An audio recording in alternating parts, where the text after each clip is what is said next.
وأشهد أن لا إله إلا الله وحده لا شريك له وأشهد أن محمدا عبده ورسوله.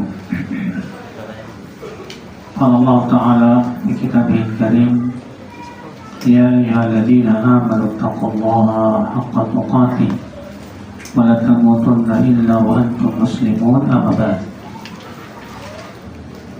Saudara seiman, alhamdulillah kita bersyukur kepada Allah atas limpahan karunia dan nikmat yang Allah berikan kepada kita, terutama nikmat Islam dan nikmat iman. Tema kita itu tentang persiapan menuju Ramadan, ya. Tentunya telah kita ketahui bersama, ya, bahwa bulan Ramadan adalah bulan yang mulia.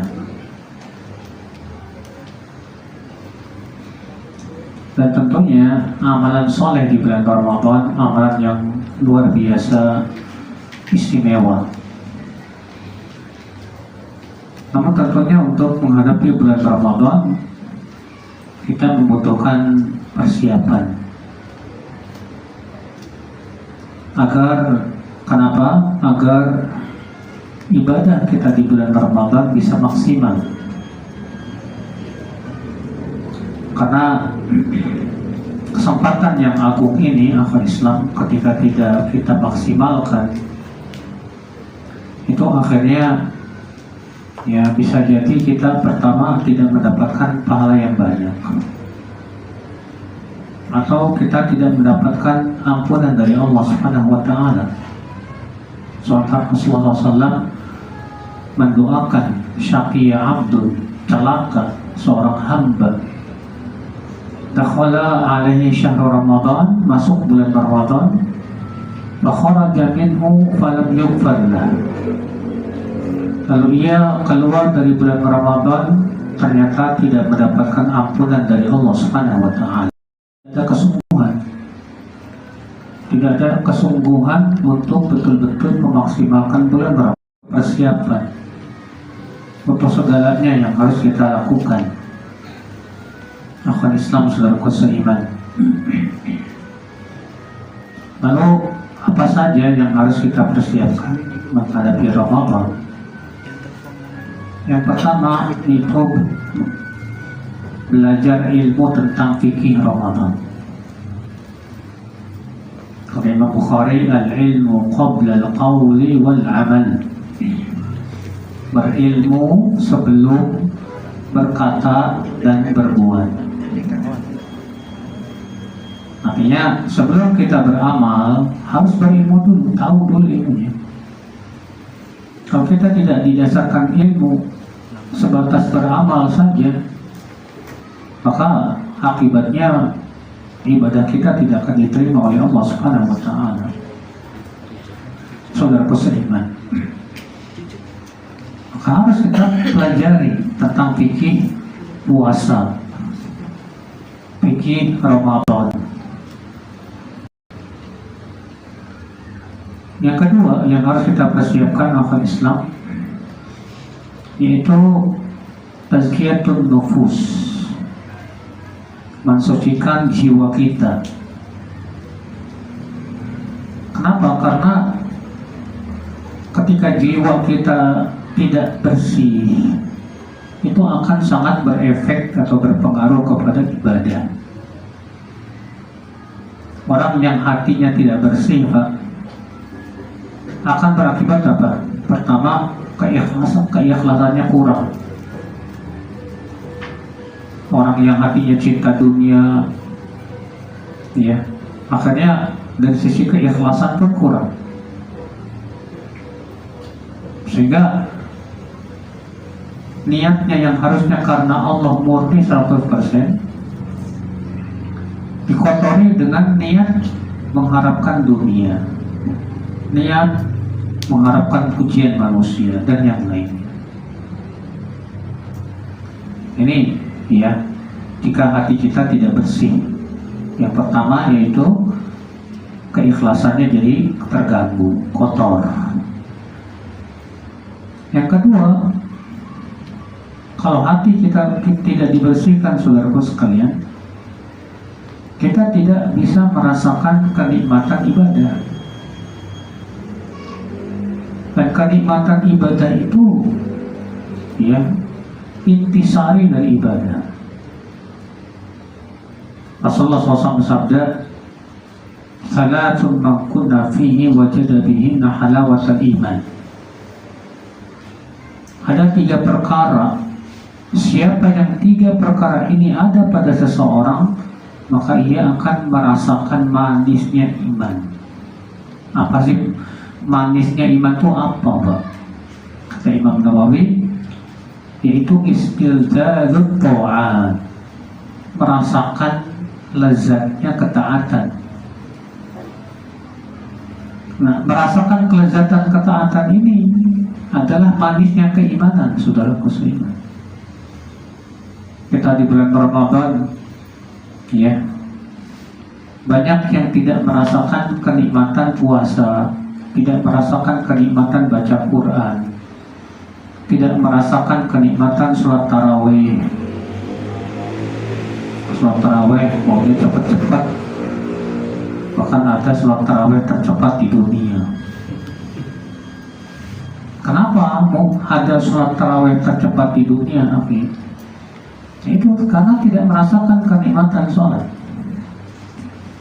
Kalau dia merasakan kenikmatan sholat, dia akan merasa dia betah dengan bermunajat kepada Allah Subhanahu wa Ta'ala. Saudara seiman, rahimani wa rahimakumullah jami'an. Nah, tidak merasa lezat ini, akibatnya apa? Akibatnya nggak bisa khusyuk dalam sholat. Akibatnya pengen cepat-cepat selesai.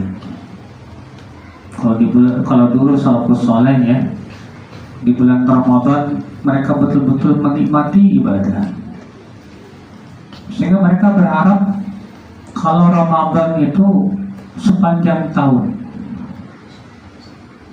Kenapa? Karena mereka ya betul-betul merasakan nikmatnya ibadah.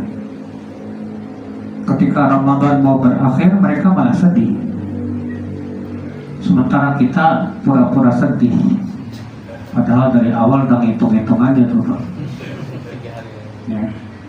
Lebaran tinggal 15 hari lagi, Lebaran tinggal 10 hari lagi. Pas beberapa hari mau Ramadan baru bikin sajak. Ramadan mau pergi meninggalkan kita. Betapa sedihnya kita. Nah, dari awal-awal ngitung-ngitung mulu. Ya, kayak mata buaya. Ikhwat Islam saudara seiman. Nah, ini fenomena. Kenapa kita tidak merasakan kenikmatan? Akibat kita tidak mensucikan jiwa kita. Makanya penting sekali, akhi, para ulama mengambil faidah dari kisah Rasulullah SAW dibelek hatinya sebelum bertemu dengan Allah, sebelum Isra dan Mi'raj. Di mana Rasulullah SAW sebelum Isra dan Mi'raj itu, ya, beliau dibelek dulu dadanya, kemudian diambil jantungnya, dibersihkan dengan air Zam-Zam, dan dimasuki dengan iman. Kenapa? Karena persiapan mau bertemu dengan Allah, Isra dan Mi'raj. Ramadan pun kita bersedia, kita akan banyak bermunajat dengan Allah. Puasanya, sholat malamnya, ya, baca Qur'annya, dan ini membutuhkan kepada kesucian jiwa, saudaraku seiman. Bagaimana caranya mensucikan jiwa kita? Ya, yang pertama tentu banyak istighfar, banyak mohon ampun kepada Allah Subhanahu wa Ta'ala. Yang kedua, segera meninggalkan keasikan duniawiyah. Kenapa demikian? Karena hati, Pak, kalau asyik dengan sesuatu, dia akan berpaling dari yang lain.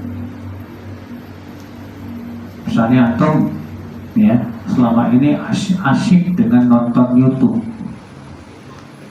Kalau hati kita sudah merasa asyik dengan nonton YouTube, ana jamin antum gak bakalan asyik saat baca Quran.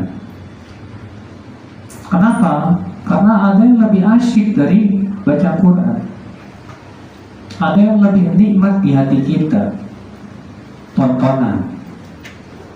Akhirnya baca Quran merasa tidak nikmat, bahkan menganggap beban.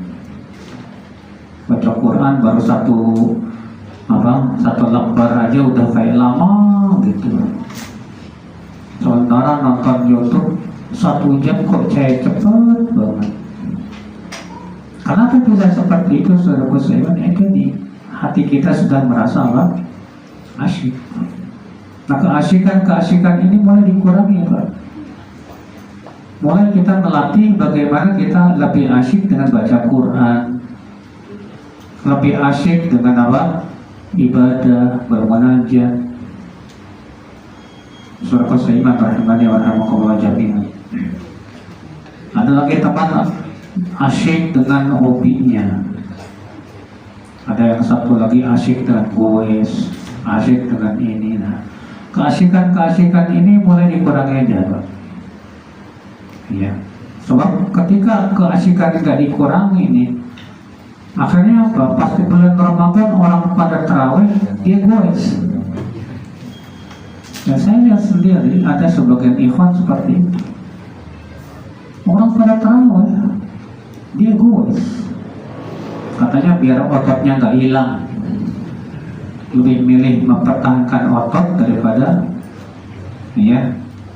ibadah Allah Subhanahu wa Ta'ala. Ini kan merugi banget, Pak. Sangat merugi ikhwan Islam saudara muslimin rahimani wa rahimakumullah jami'an.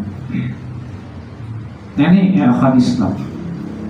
Jadi akibat kita tidak tazkiyatun nufus, kita yang kedua tidak merasakan nikmatnya ibadah. Iya. Nah, ini persiapan yang kedua yang harus kita lakukan sebelum Ramadan. Persiapan yang ketiga sebelum Ramadan, akhwat Islam, untuk mulai membiasakan ibadah, entah itu puasa, entah itu baca Quran.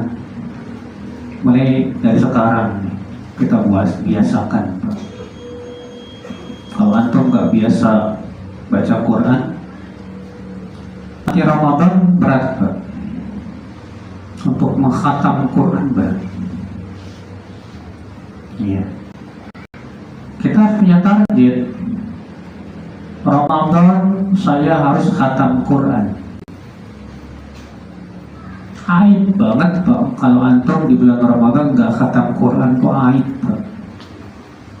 Kenapa?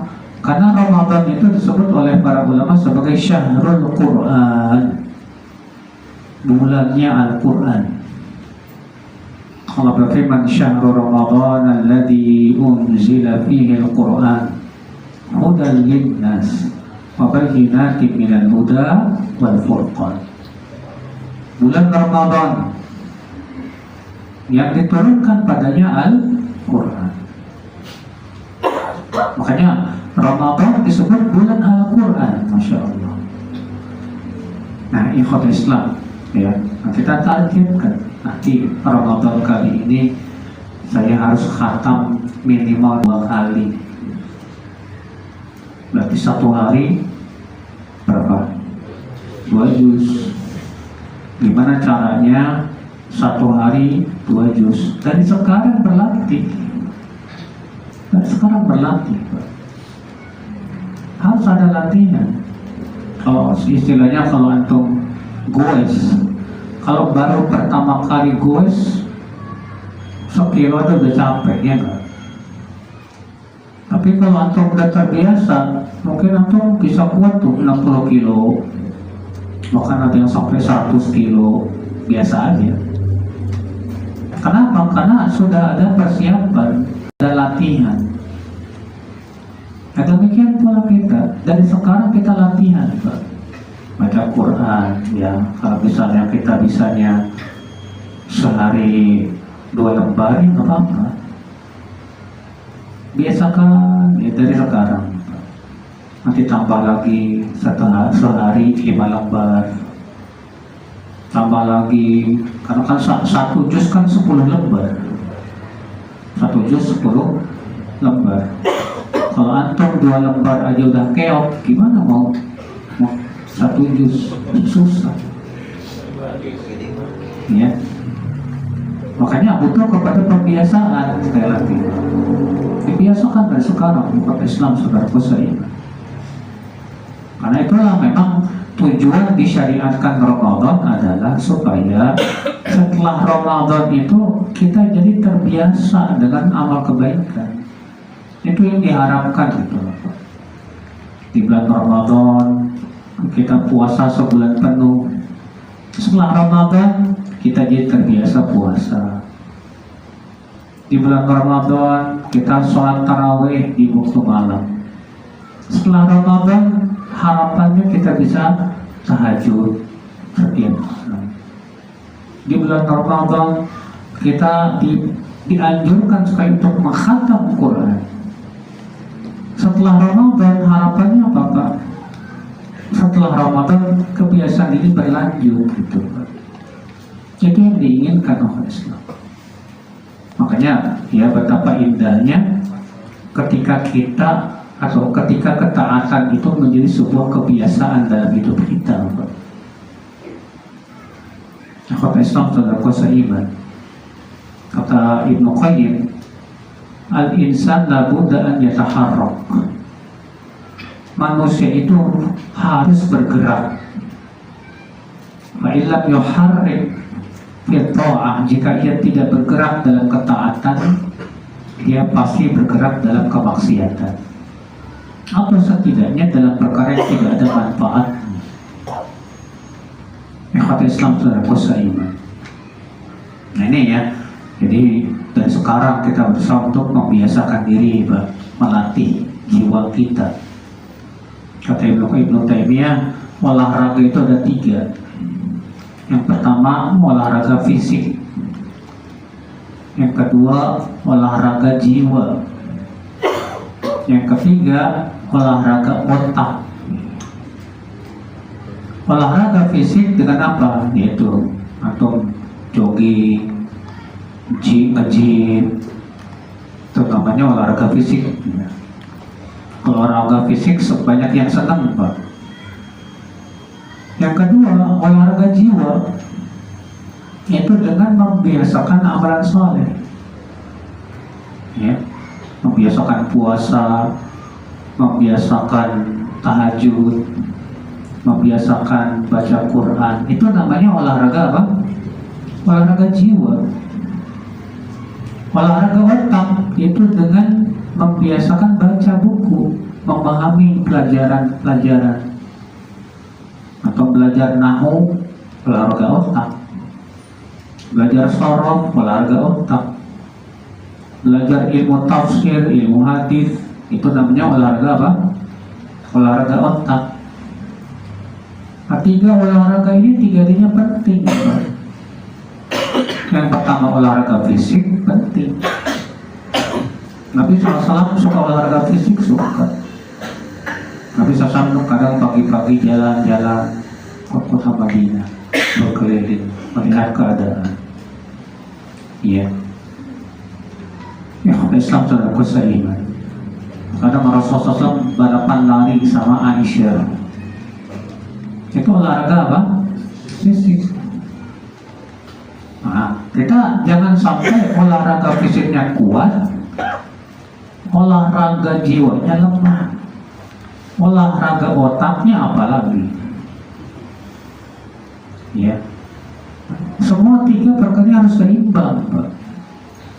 Kita olahraga fisik juga, kita olahraga jiwa, kita membiasakan berbagai macam amalan soleh. Kita juga olahraga otak, membiasakan menggunakan akal pikiran kita untuk memahami ayat-ayat Allah, hadis-hadis Rasulullah, ilmu-ilmu yang bermanfaat. Jangan sampai pikiran kita hanya digunakan untuk mikirin AWW aja, mikirin poligami aja. Ya. Kadang manfaatnya mikirin kayak gituan. Bagi memikirkan ilmu, memikirkan ayat, memikirkan hadis. Nah, itu lebih bermanfaat untuk akal pikiran kita. Islam saudara seiman. Akal Islam saudara seiman rahimani wa rahimakumullah jami'an. Nah, di bulan Ramadan adalah ajang untuk olahraga jiwa dan untuk olahraga jiwa terutama. Nah, di bulan Ramadan kita dibiasakan puasa, olahraga jiwa, dibiasakan baca Quran, sholat tarawih, sedekah, itu semua olahraga apa? Jiwa. Saudara seiman rahimani wa rahimakumullah jami'an. Kemudian akal Islam saudara seiman, selanjutnya persiapan selanjutnya yang akal Islam saudara seiman, yaitu mempersiapkan harta kita. Kenapa demikian? Karena di bulan Ramadan kita sangat dianjurkan banyak sedekah. Di bulan Ramadan sangat dianjurkan banyak apa? Sedekah. Rasulullah SAW kata Ibnu Abbas, karena Rasulullah SAW ajwadun nas wa kana ajwadu ma yakunu fi Ramadan hina yalqahu Jibril.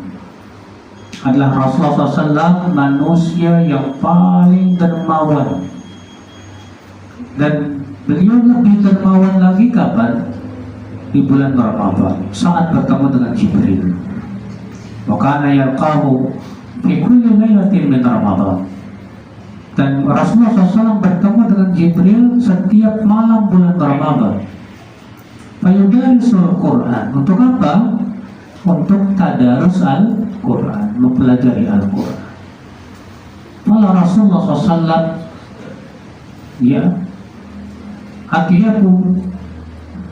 ajwadu bil khair min ar-rihil mursalah. Sungguh kata Ibnu Abbas, Rasulullah SAW itu lebih dermawan daripada angin yang berhembus. Masya Allah. Bayangkan, jadi Rasulullah SAW itu di bulan Ramadan lebih dermawan lagi, Pak.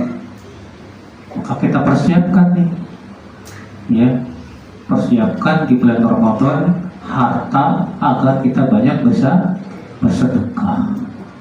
Karena di bulan Ramadan, kenapa kita dianjurkan banyak sedekah di bulan Ramadan, Pak? Ibnu Rajab menyebutkan beberapa hikmah. Yang pertama hikmahnya, kata beliau, karena bulan Ramadan bulan yang mulia, dan amalan soleh di waktu yang mulia pahalanya jauh lebih besar. Hikmah yang kedua, puasa itu perisai dari api neraka, sedangkan sedekah itu pemadam api neraka. Ini akan membakar diri kita. Kata Rasulullah SAW apa?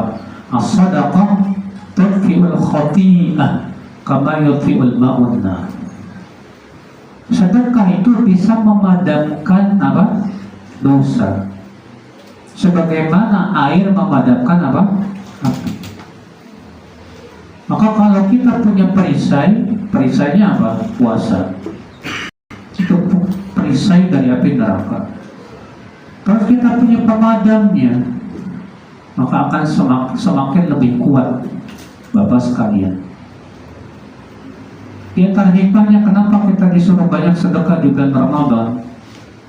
Karena kata beliau, di bulan Ramadan banyak orang yang bersungguh-sungguh ibadah. Maka mereka sangat butuh bantuan kita, Pak. Ya, makanya Rasulullah SAW man fattara sha'iman kana lahu mithlu ajri syiyami la yanqusu min ajri syai'a. Siapa yang memberi makan orang berbuka puasa, maka ia mendapatkan pahala puasa orang tersebut tanpa mengurangi pahala dia. Ya, bayangkan kalau antum punya duit, beli kurma, Kemudian antum datang ke masjid, di situ ada orang-orang yang mau buka puasa, kasih. Maka kurma-kurma yang diambil dimakan itu, misalnya yang makan 10 orang, antum dapat 10 pahala puasa dia. Lumayan, luar biasa. Kita dapat pahala yang besar. Ikhwat Islam sudah kusaiman. Rahimani wa rahimakumullah jami'an. Ini akhi saudaraku seiman. Nah, ini kita persiapan dari sisi harta. Ya. Kemudian saudaraku sekalian, persiapan apa lagi yang harus kita persiapkan? Persiapan berikutnya ya akhi Islam saudaraku seiman. Rahimani wa rahimakumullah jami'an. Itu persiapan fisik. Karena di bulan Ramadan kita butuh fisik yang cukup kuat, Pak. Berpuasa dari pagi sampai ya terbit, dari terbit fajar sampai terbenam matahari kan butuh kekuatan fisik. Orang yang sakit nggak bisa puasa. Untuk sholat tahajud atau sholat malam qiyamul lail butuh kekuatan fisik. Untuk baca Quran. Kalau di Indonesia sih enak, Pak. Sholat tarawih paling lama juga 45 menit. Ya nggak? Sholat tarawih atau ada nggak di antara antum yang sholat tarawihnya 2 jam? Ada. Tapi kalau antum sholat di mana? Di Masjidil Haram, di Masjid Nabawi, itu sholat tarawihnya berapa rakaat? 21 rakaat. Itu selesai 2 jam, Pak. Dari jam biasanya mulai jam 9 malam selesai jam 11. Iya. Kalau kita di Indonesia habis sholat Isya mulai tarawih. Paling banter 8:30 selesai, ya kan? Makanya kita di Indonesia ibadahnya dikit banget, Pak. Ya, sementara dahulu para sahabat, Rasul dan para sahabatnya berusaha untuk menghidupkan malam-malam Ramadan dengan ibadah, terutama di 10 hari terakhir. Nah, untuk menghidupkan malam kan butuh fisik kuat, ya Pak. Kalau kayak saya fisiknya lemah, Pak. Ya, sampai jam 12 itu kelayangan, udah pusing kepala, nggak bisa, nggak kuat untuk bisa sampai ya menghidupkan semalam suntuk susah. Namun alhamdulillah Allah tidak membebani jiwa kecuali sesuai dengan apa? Kemampuan masing-masing. Akhwan Islam saudaraku seiman rahimani wa rahimakumullah jami'an. Kemudian akhwan Islam ya, pembahasan berikutnya yaitu setelah kita mempersiapkan diri kita dengan hal-hal yang sudah kita sebutkan tadi, kita sedikit akan membahas tentang ayat-ayat puasa. Itu dalam surat Al-Baqarah di ayat 183, 184, 185, 186. Allah Ta'ala berfirman, ya ayyuhalladzina amanu kutiba alaikumus shiyam kama kutiba alal ladzina min qablikum la'allakum tattaqun. Hai orang-orang yang beriman. Saudara seiman, di sini Allah memanggil siapa? Memanggil orang yang beriman. Memberikan kepada kita faedah Bapak bahwa yang bisa melakukan puasa itu hanya orang beriman. Orang yang kurang imannya nggak bisa. Ya. Ada orang yang lagi punya target ngebesarin badan, nge-gym. Itu para atlet-atlet gym tuh, Pak. Kalau Ramadan nggak berpuasa, Pak. Benar. Banyak dia Muslim. Kalau orang kafir sih ya kita tahu lah. Muslim dia karena badannya sudah bagus, dia nggak mau puasa. Katanya kalau saya puasa nanti saya capek, harus berlatih lagi dari awal. rusak nih badan saya. Lebih mempertahankan badannya daripada imannya, Pak. Kenapa? Itu karena kurang iman. Makanya di sini Allah memanggil, ya ayyuhalladzina amanu, hai orang-orang yang beriman. Karena untuk puasa membutuhkan kepada apa? Keimanan. Untuk sholat tarawih butuh kepada keimanan. Untuk sedekah butuh kepada apa? Keimanan. Semua butuh keimanan. Ya ayyuhalladzina amanu kutiba alaikumusiyam, diwajibkan atas kalian apa? Siyam puasa, sebagaimana diwajibkan atas orang-orang sebelum kalian. Ya, akhir bulan puasa itu sudah diwajibkan kepada umat-umat terdahulu. Cuma bedanya Pak, puasa umat Islam jauh lebih ringan dibandingkan dengan puasanya ahli kitab. Puasanya ahli kitab itu 24 jam, dari maghrib ke maghrib lagi. Kalau kita umat Islam, Masya Allah, enak. Dimulai dari terbit fajar sampai terbenam matahari. Alhamdulillah. Apalagi di Indonesia enak banget, Pak. Di Indonesia paling dari terbit fajar sampai terbenam matahari berapa jam? 15 jam? 14? Masa? 14 jam katanya, kayaknya kurang deh. 14 jam kok kayak padat banget. Kalau subuhnya jam setengah 5, maghribnya sekarang jam setengah 7, kurang berapa jam tuh? 14? Hah? 13, bukan 14. Kalau di Saudi, kalau pas musim panas itu siangnya bisa 16 jam. Ya, subuhnya jam 4, bahkan setengah 4, maghribnya jam setengah 8. Dalam kondisi yang sangat panas, Masya Allah. Tapi kalau pas di musim dingin, Ramadannya enak, siangnya cuma 11 jam.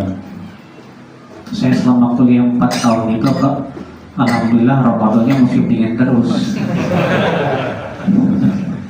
Jadi siangnya itu cuma 11 jam. Ikhwan Islam saudara seiman.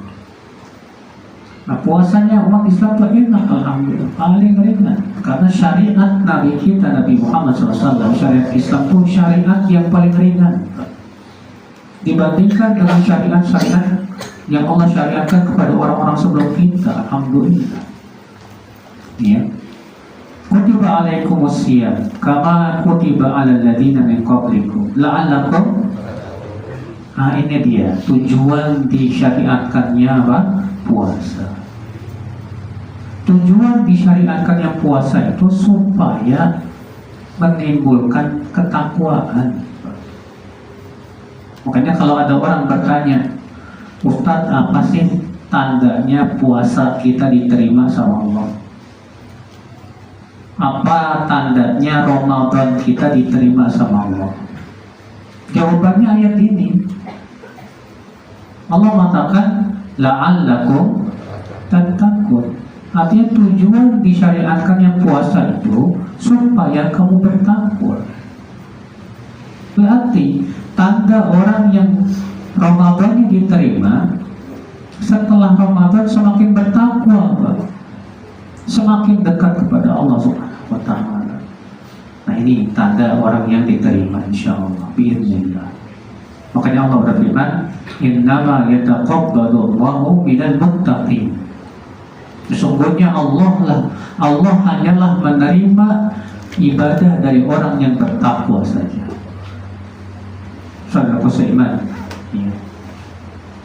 Kemudian Allah berfirman, ayyaman ma'dudat. Beberapa hari yang terhitung.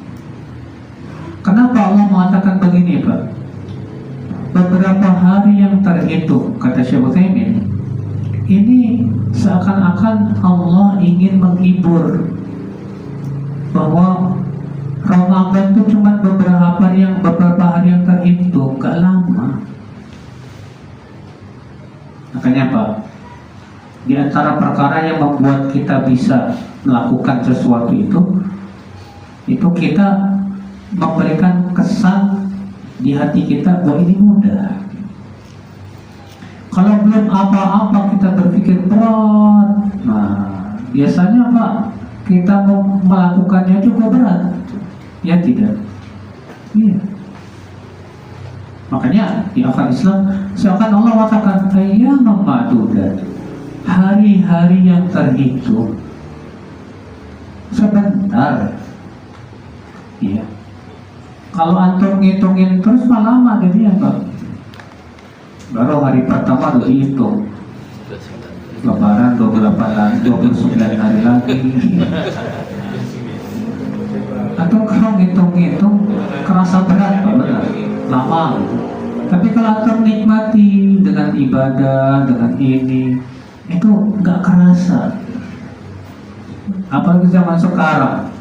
Zaman sekarang tuh sebulan kayak cepet banget. Ya, ya tidak. Seminggu kayak cepet. Kenapa kita merasa cepat? Faktor yang pertama memang Allah percepat. Karena dia datang dari kiamat, cepatnya waktu. Kata Rasulullah, setahun seperti sebulan, sebulan seperti seminggu, seminggu seperti sehari. Faktor yang kedua, kesibukan. Kayaknya baru kemarin Sabtu, sekarang udah Sabtu lagi. Kenapa? Selama ini kita banyak kesibukan, asik dengan kesibukan itu. Jadi seakan-akan cepat waktu itu, Pak. Demikian pula kalau kita asyik dengan ibadah, fokus kepada ibadah, itu gak kerasa, Pak. Ya, tidak akan terasa waktu itu akan apa?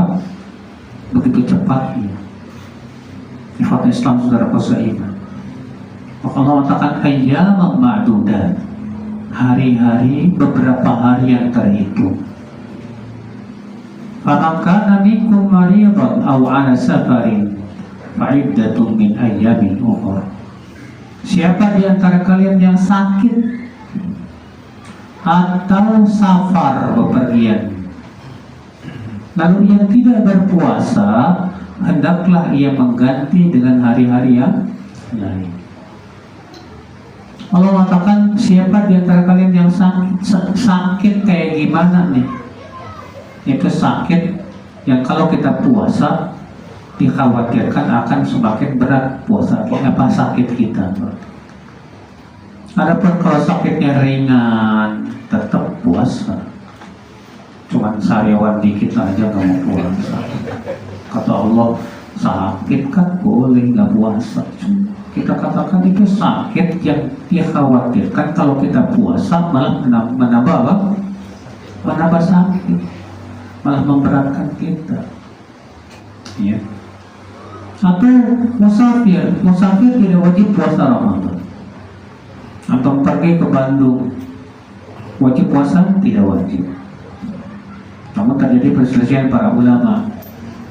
Musafir itu lebih utama apa mana?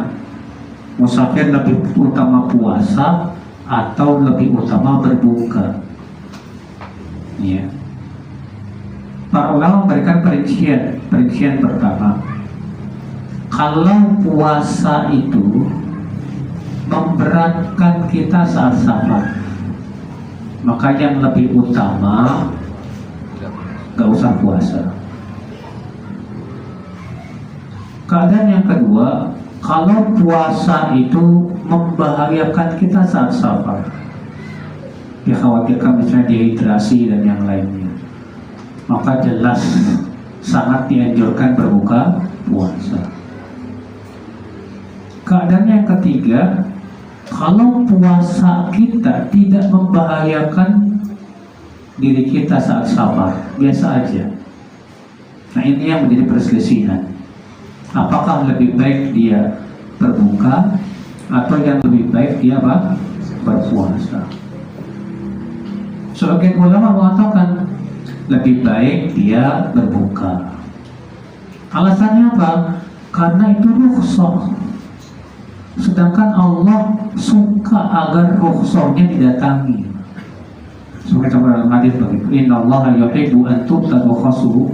Sesungguhnya Allah cinta keringanannya itu didatangin. Berarti itu dicintai oleh Allah. Ya udah. Atas pendapat ini mereka mengatakan apa? Yang lebih utama jangan puasa. Sebagian mengatakan oh enggak, yang lebih utama puasa. Dalilnya hadis bahwa Rasulullah SAW pernah saat Ramadan di dalam safar beliau berpuasa. Ya, tidak mungkin Rasulullah melakukan sesuatu kecuali itu yang paling utama. Nah ini akal Islam. Maka Allah malam dalam hal ini Pak, orang yang musafir ya, dan tidak berbahaya dengan puasa, maka diberikan pilihan antara puasa atau tidak, terserah. Kalau mau puasa silahkan, nggak puasa pun nggak masalah. Iya. Cuman asal jangan bikin ini Pak, jangan bikin makar. Atau misalnya lagi pengen sama istri nih, mah, aduh gimana ya, biar bisa jima nih. Kita ke Bandung yuk. Kan musafir nggak wajib puasa. Akhirnya tujuannya pergi ke Bandung biar bisa Pak menghalalkan jima. Yang kayak gini ya kata para nggak boleh kalau tujuannya seperti ini. Ya, ada kaidah mengatakan manista'jala syai'an qabla awanihi uqiba bi'irmanihi.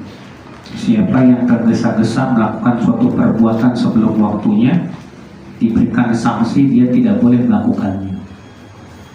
Saudaraku seiman, ya, fakta Islam. Faman kana minkum maridan aw 'ala safar. Siapa di antara kalian yang sakit atau safar? Allah tidak menyebutkan di sini wanita haid dan nifas. Tapi Rasulullah menyebutkan dalam sunnah bahwa wanita haid tidak boleh apa? Puasa. Dikiaskan dengan wanita haid siapa? Wanita nifas. Nah sekarang pertanyaannya bagaimana dengan wanita hamil dan menyusui? Wanita hamil dan menyusui apakah masuk dalam kategori orang sakit? Enggak. Musafir apalagi enggak musafir kok. Atau lebih dekat kepada wanita haid dan nifas? Makanya tadi di perselisihan para ulama Pak, tentang wanita hamil dan menyusui. Sebagian mengatakan wanita hamil dan menyusui wajib qada. Kenapa? Karena dikiaskan kepada orang yang sakit. Iya. Sebagian ulama mengatakan wanita hamil dan menyusui dia cukup bayar fidyah. Kenapa? Karena dia tidak disebut orang sakit, sehat. Tapi dia lebih menyerupai siapa? Orang tua yang tidak mampu berpuasa. Ya.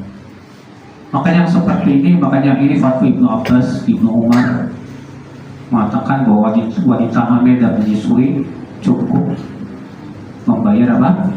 Fidyah. Fa'iddatun min ayyamin ukhra. Hendaklah ia ganti dengan hari-hari setelah Ramadan. Akhi, membayar qada itu harus lebih didahulukan daripada puasa Syawal. Jangan sampai antum menjalin puasa Syawal dulu, qadanya nanti. Kita katakan salah. Loh, kok salah? Karena Rasulullah mengatakan apa? Man shoma Ramadhana thumma atba'ahu sittan min Syawal faka'annama shoma ad-dahra kullah. Siapa yang puasa Ramadan lalu diikuti 6 hari apa? Syawal. Siapa yang puasa Ramadan, disebut puasa Ramadan itu Pak, kalau dia puasa sebulan penuh. Sementara ini masih ada hutang, berarti dia belum disebut puasa apa?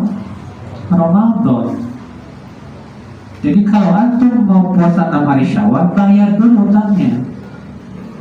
Bayar utang, baru kemudian apa? Puasa Syawal. Itu pendapat yang paling kuat ikhwan Islam, saudara seiman. Iya. Bagaimana Ustaz? Saya sakitnya aja 28 hari Ustaz. Jadi saya nggak akan dapatkan Syawal loh, gimana? Nah, sebagian ulama mengatakan kalau seperti ini keadaannya, ya, maka pada waktu itu boleh dia Syawalan dulu, baru kemudian apa? Qadha. Sebagian ulama lagi mengatakan tetap tidak boleh. Terus Syawalannya gimana? Syawalannya di Qadha. Ya. Syawalannya apa? Di Qadha, walaupun setelah bulan Syawal selesai. Karena mengqadha puasa sunnah pun boleh. Ya, Allah ini ikhtilaf para ulama, setelah masing-masing punya hujah-hujah tersendiri. Saudara seiman, apakah minkum maridan aw ala safarin fa iddatu min ayyamin ukhra wa 'alal ladzina yuthiquna fidyatun ta'amu miskin. Dan atas orang-orang yang mampu puasa tapi tidak puasa, hendaklah bayar fidyah. Ini Pak, fase kewajiban Ramadan pertama kali. Jadi Ramadan itu Pak, sebelum diwajibkan, Allah berikan pilihan antara puasa atau bayar fidyah. Bagi mereka yang tidak puasa, bayar fidyah. Iya. Tapi ayat ini sudah dihapus dengan ayat setelahnya, Syahrul Ramadan alladzi unzila fihi Quran sampai akhir. Namun kata Ibnu Abbas, ayat ini masih berlaku untuk siapa? Untuk yang pertama, orang tua renta yang sudah tidak mampu apa? Puasa. Yang kedua, orang yang sakit terus-menerus yang tidak diharapkan kesembuhannya. Kemudian juga untuk wanita hamil dan menyusui, maka mereka boleh tidak puasa tapi bayar apa? Fidyah. Ya. Allah berfirman, wa 'alal ladzina yuthiquna fidyatun ta'amu miskin. Di situ Allah menafsirkan bahwa fidyah itu harus berbentuk apa? Ta'am. Apa ta'am? Ta'am itu makanan pokok. Jadi fidyah boleh dibayar dengan uang? Nggak boleh. Kenapa? Karena Allah sudah jelas tegas menafsirkan makna fidyah. Fidyatun ta'amu miskin. Fidyah itu berupa memberi makan apa? Orang miskin. Jadi yang namanya fidyah itu harus berbentuk makanan. Berapa fidyah Pak? Perharinya kata Aisyah setengah sor. Setengah apa? Sor. Satu sornya berapa? Satu sornya 4 mud. Kalau setengah sor berapa? 2 mud. Satu sornya berapa kilo? 2,5 kilogram. Berarti setengah sor berapa? 1,25 kilogram. 1/4 ya. Kalau diliterin jadi berapa?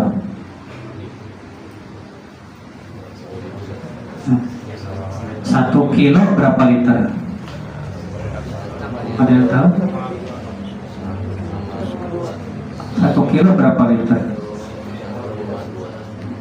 Coba cari di Google. 1 kilo berapa liter? Iya, antum nanti tulis. Berarti 1/4 kilo sama dengan berapa liter? Ya. 1,328. 1,3. 1328 liter. Liter? Iya. 1,3. 1,5 ada? Kurang. Nggak sampai. Iya. Nah itu segitu Pak. Jadi per harinya itu dikeluarkan segitu. Kalau kita kan pemahamannya membayar fidya itu 3 kali makan ya kan? Pagi, siang, sore, malam, sesuai dengan makannya kita. Nah kalau antum makannya sehari cuma sekali gimana? Ada nggak orang yang makannya sehari sekali? Ada. Ya. Yang benar fidya itu tadi setengah sok. Ya, dia itu sekitar berapa tadi? Saya lupa. 1,48. Berapa? Saya ini pendengarannya lagi kurang nih Pak.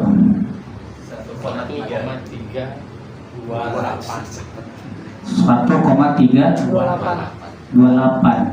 Masya Allah, 1,328 liter. Ini kalau beras nih. Masya Allah. Nah ini kalau antum mau jadikan 1,5 bagus. Makanya Allah mengatakan dalam ayat itu apa? Fidyatun ta'amu miskin. Faman tatawwa'a khairan fahuwa khairun lah. Siapa yang mau melebihkan maka itu lebih baik bagi. Tadi dia 1,328. Anak lebihin aja di 1,5. Itu lebih baik. Ya. Nah ini saudaraku sekalian. Faman tatawwa'a khairan fahuwa khairun lah wa an tasumu khairun lakum in kuntum ta'lamun. Dan kamu berpuasa itu lebih baik buat kamu jika kamu tahu. Lalu Allah berfirman setelahnya, Syahrul Ramadan, bulan Ramadan. Kapan diwajibkannya puasa Ramadan? Di tahun yang kedua Hijriah. Ya. Sebelumnya yang diwajibkan di puasa tanggal 10 Muharram. Sebagian ulama mengatakan sebelumnya diwajibkan 3 hari setiap bulan. Namun hadisnya lemah. Pendapat yang paling kuat sebelum Ramadan diwajibkan, Allah mewajibkan tanggal 10 Muharram. Kemudian Allah wajibkan bulan puasa. Dan kewajiban bulan puasa melewati 3 fase, 3 tahap. Tahap yang pertama diberikan pilihan antara puasa atau bayar fidyah. Dihapus. Diganti dengan tahap yang kedua, berat yang kedua, yaitu puasa 24 jam.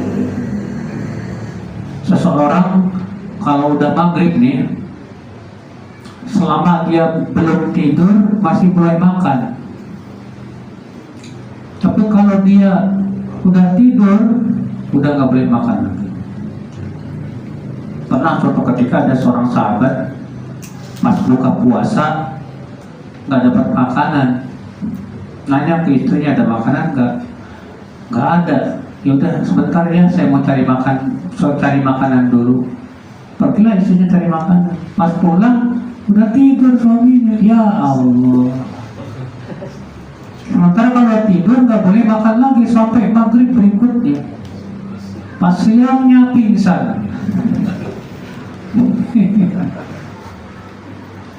Nah ini fase yang kedua.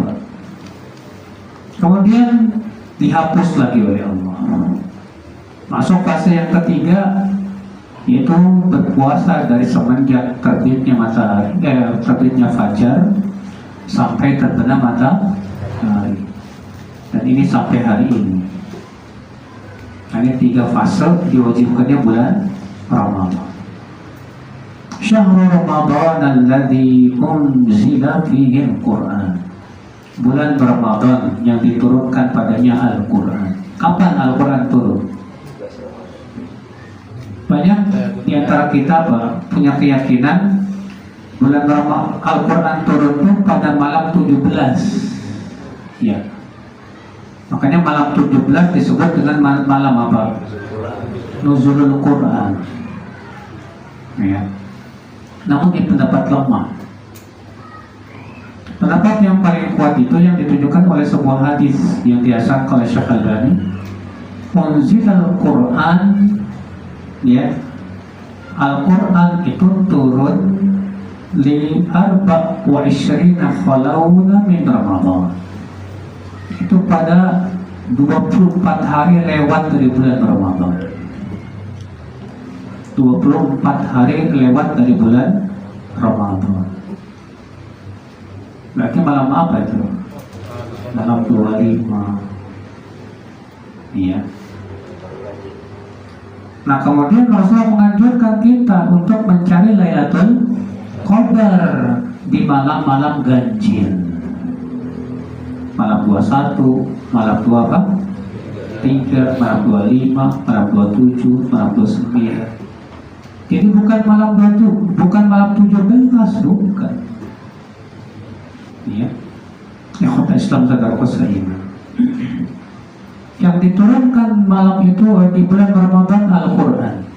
Hudan linnas wa bayyinatin minal huda wal furqan. Sebagai hidayah untuk manusia dan keterangan dari hidayah itu, dan sebagai pembeda. Jadi Al-Quran itu sebagai pembeda. Pembeda antara apa? Antara yang hak dengan yang batil. Berarti Pak, Al-Quran itu memecah belah antara yang hak dengan yang batil. Jadi yang benar, yang salah nggak boleh dipetik, nggak boleh campur-campur, nggak boleh. Allah katakan wala talbisul haqqa bil batil. Jangan kamu campur adukan antara yang hak dengan yang batil. Jadi kalau kita disebut pemecah belah, tanya, kalau kita memecah belah antara syirik dan tauhid, harus memecah belah antara bid'ah dengan sunnah, harus memecah belah antara taat dan maksiat, harus. Ya. Mungkin Pak, yang benar dengan yang batil dicampur adukan, nggak boleh dalam Islam. Maka Al-Quran disebut dengan Al-Furqan. Apa artinya? Pembeda. Iya. Faman syahida minkum asyhara falyasum. Siapa di antara kalian yang melihat bulan, maka hendaklah dia puasa. Berarti yang namanya puasa itu ditentukan melihat apa? Melihat hilal, bukan dengan hisab. Gak ada ayatnya Pak kita disuruh puasa Ramadan dengan menggunakan apa? Hisab, gak ada. Allah mengatakan faman syahida minkumus syahra, siapa di antara kalian yang melihat apa? Bulan. Bukan hitungan hisab, bukan. Makanya Rasulullah sabda, sumu li ru'yatihi wa aftiru li ru'yatihi. Berpuasalah dengan melihat hilal dan berbukalah dengan melihat hilal. Terus siapa Pak yang mengadakan penglihatan hilal? Pemerintah. Makanya dalam Islam itu Pak, yang berhak menentukan kapan Ramadan, kapan hari raya itu penguasa, bukan organisasi, bukan individu, bukan. Kalau di Indonesia kan organisasi kayak negara sendiri, kan? Iya kan? Jadi masing-masing organisasi punya hak untuk menentukan kapan Ramadan, kapan Idul Fitri. Enggak benar ini. Di zaman Rasulullah yang mengumumkan kapan Ramadan, kapan hari raya, Rasulullah sebagai penguasa. Ibnu Umar berkata, "Kana nas yatara'awna al-hilal." Orang-orang berusaha untuk melihat hilal. "Fara'aitul hilal." Aku berhasil melihat hilal, kata Ibnu Umar. "Wa akhbartu bi Rasulullah SAW." Lalu aku kabarkan kepada Rasulullah SAW. Lihat, dikabarkan dulu kepada penguasa, aku ngelihat hilal. Baru Rasulullah yang mengumumkan besok kita puasa. Ini enggak, jauh-jauh hari Ramadan udah tentuin. Menurut hisab kami, ya Allah, kapan pernah Allah menyuruh, ya, mana ayat yang menyuruh puasa Ramadan pakai hisab? Gak ada. Mana hadis yang menyuruh puasa Ramadan pakai hisab? Gak ada. Makanya kata Ibnu Taimiyah, siapa yang lebih mengandalkan hisab daripada melihat hilal, fahuwa mubtadi, maka dia ahli bid'ah. Kenapa? Karena dia menyalahi Al-Quran, menyalahi hadis, dan menyalahi ijma. Ya, kata Islam saudaraku seiman. Aman syahida minkumus syahra, siapa yang diantara kalian melihat apa? Bulan. Gimana kalau antum melihat hilal, terus pas dilaporin ke pemerintah nggak diterima? Nggak diterima. Nah, antum yang melihat hilal, bolehkah puasa sendirian? Atau tetap wajib ikut pemerintah? Nah, ini perselisihan para ulama. Sebagian ulama mengatakan puasa sendirian dan tidak boleh mengabarkan ke orang-orang. Kenapa? Kalau antum mengabarkan ke orang-orang, antum provokator. Ya. Sebagian ulama mengatakan tidak boleh puasa sendirian. Wajib berpuasa bersama siapa? Pemerintah. Dalilnya mana hadis? Sumu li ru'yati. As-sawmu yawma tasumun wal fitru yawma tuftirun wal adha yawma tudhamun. Puasa itu pada hari kalian semua berpuasa. Berhari raya pada hari kalian semua berhari raya. Beridul adha pada hari kalian semua beridul adha. Ya.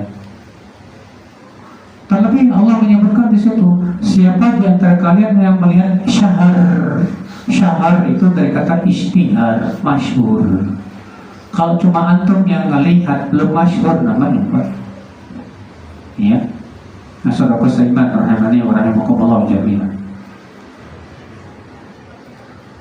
Udah jam 6 ya. Maghrib jam berapa?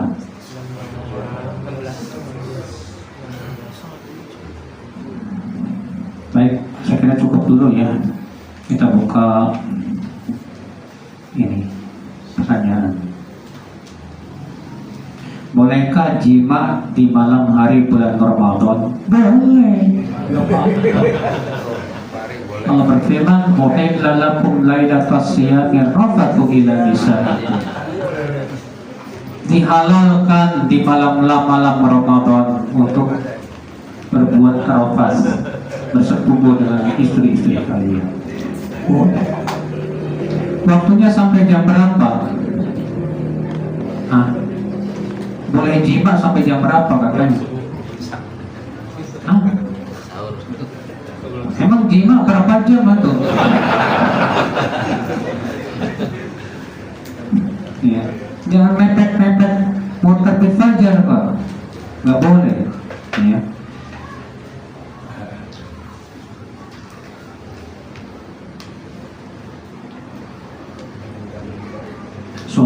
Suami sampai sekarang belum bayar kafarat puasa. Kafarat puasa kodok kali. Atau kafarat yang mana ini? Sudah beberapa tahun yang lalu membatalkan puasanya di siang hari dengan melakukan hubungan suami istri. Oh, ini harus bayar kafarat betul. Membayar kafarat dengan apa? Salah satu dari tiga. Yang pertama, memerdekakan budak. Nggak ada yang sekarang budak.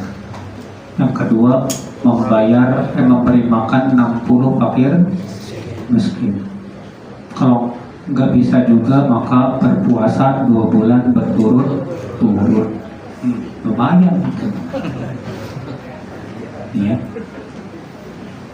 wajib itu harus diingetin Bu, ingetin terus itu ya, bayar kafarat itu. Bayar kafarat itu kapan? Setiap 1 hari nggak puasa bayar kafarat, itu yang lebih bagus.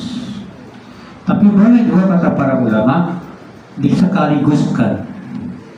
Setelah selesai Ramadan kumpulin orang 30 sesuai dengan jumlah hari-hari, kumpulan fakir miskin. Misalnya antum nggak puasanya 10 hari, kumpulin 10 fakir miskin ke rumah antum, suruh makan sepuasnya di rumah antum, selesai. Seperti itu yang dilakukan oleh Anas bin Malik. Ya. Apa? Tulis. Terus saya bayar fidyah dengan uang karena keterbatasan ilmu. Apakah harus diulang? Ya kalau dulu saat tidak tahu nanya ke ulama. Kesalahan kita apa? Saat kita nggak tahu nggak mau nanya. Ini dosa di sisi Allah. Udah nanya sih, bilangnya boleh. Berarti itu fatwa yang salah. Ya sudah, kalau memang sudah lewat ya udah dimaafkan. Sekarang udah tahu ilmunya, nggak boleh lagi bayar fidyah dengan menggunakan apa?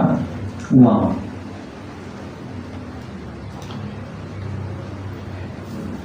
Kalau kita di bulan Ramadan kita hanya tilawah saja dengan tujuan bisa berkali-kali khatam.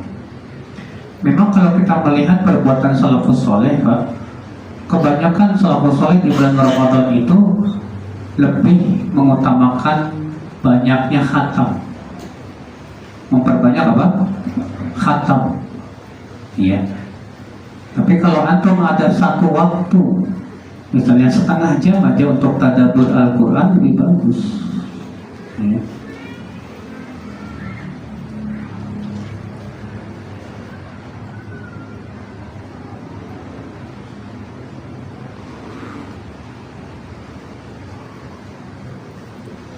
Jika saya terlambat sholat taraweh kurang 2 rakaat, apakah saya menambah rakaat lagi atau tidak? Pertama, jumlah sholat tarawih itu tidak harus 11. Kurang boleh. Jadi kalau misalnya antum kurang 2 rakaat, berarti antum cuma 9 rakaat, boleh, sudah cukup, nggak masalah. Tapi kalau antum mau sholat lagi, silakan.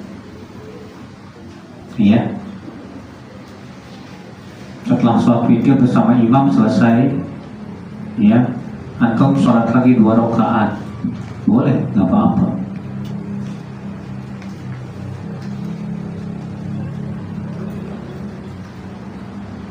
Kalau belum mandi junub masuk subuh, sah tidak? Pernah Rasulullah seperti itu. Rasulullah SAW dalam keadaan junub sampai terbit fajar, maka Rasulullah mandi dan berpuasa.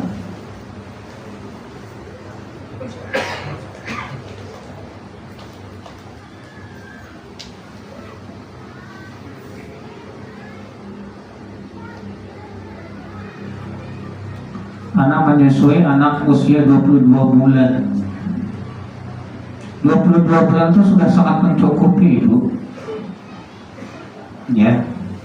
Jadi kalau bulan Ramadan nanti lebih baik sebelum Ramadan disapih aja nggak apa-apa. Jadi supaya ibu bisa maksimal apa? Puasa Ramadan. Karena kewajiban menyusui itu 6 bulan. Lebih dari itu tidak wajib. Ya, kata para ulama demikian.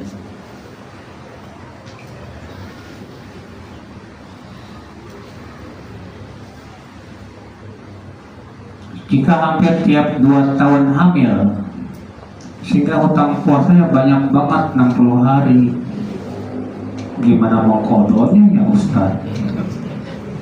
Bolehkah dengan fidyah saja? Kan tadi sudah kita jelasin. Pendapat Ibnu Abbas dan Ibnu Umar, wanita hamil dan menyusui cukup bayar apa? Fidyah.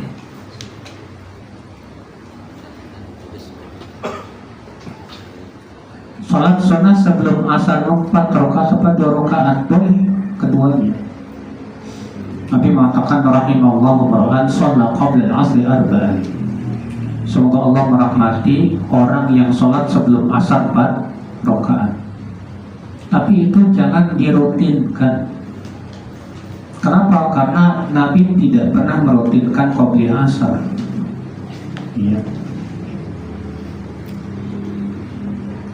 Apa hikmah diwajibkan puasa itu? Ada beberapa fase. Hikmahnya apa? Yang pertama, untuk mendidik para sahabat. Ya. Yang kedua, sebagai ujian bagi orang yang beriman. Dengan cara seperti itu akan terlihat siapa yang sami'na wa ata'na dan siapa yang lebih mendahulukan akal. Ya.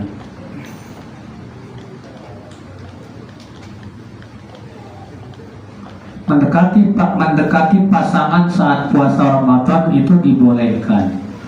Tapi kalau sampai keluar sesuatu, batal nggak ya Ustaz? Ini sesuatu ini apa? Kalau sesuatu cuma air mani saja tidak batal.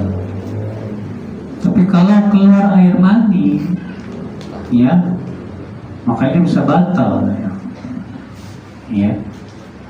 Maka terjadi ikhtilaf para ulama tentang masalah itu, tentang masalah orang yang istimna keluar air mani bukan karena jima, apakah membatalkan atau tidak? Jumhur ulama mazhab yang 4 mengatakan batal.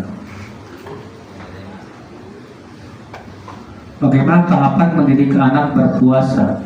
Dulu di zaman Rasulullah, para sahabat itu mendidik anak-anak mereka berpuasa, Pak, dengan cara ngasih mainan. Setiap kali mereka nangis minta makan, diajak main lagi sampai lupa, sampai akhirnya maghrib. Itu caranya begitu. Jadi anak-anak itu diajak main aja, Pak.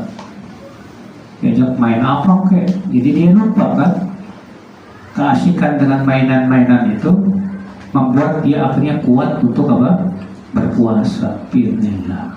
Dan kasih motivasi, nanti kamu kalau puasanya sampai 30 hari, nanti kamu dikasih duit sekian, gak apa-apa.